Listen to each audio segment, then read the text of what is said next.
Lamian nga tempura, empanada o cookies mao kini ang patok nga food craze karon didto sa atong mga sano sa Bohol. Apan mga kapuso, dili kini ordinaryong tempura o empanada lang tungod kay hinimo kini sa mushroom o kini gitawag nga uhong.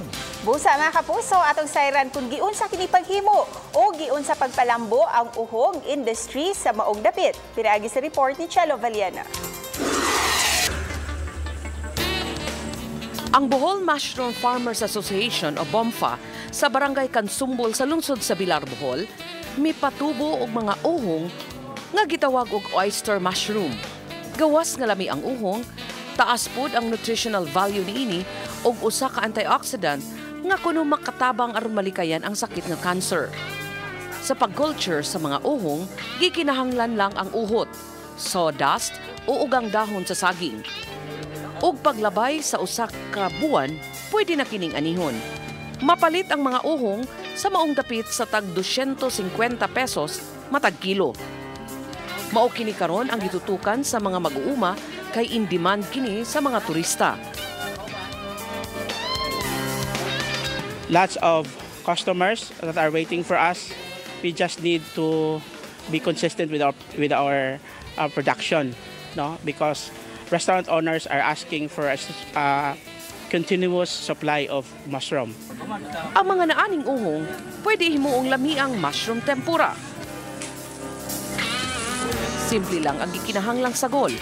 Siyempre ang uhong, gamayng asin o paminta, unya itlog nga gisagol sa harina.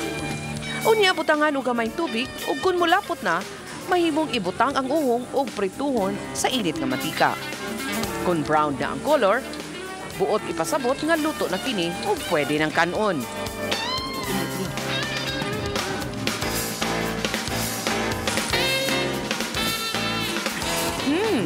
Lami. Nasab sila'y mushroom lumpia, mushroom empanada o mushroom cookies.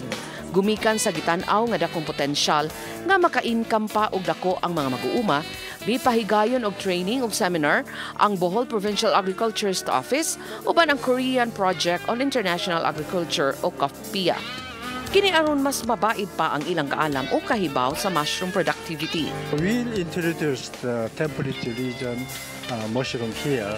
Also introduce a tropical mushroom to the temperature region.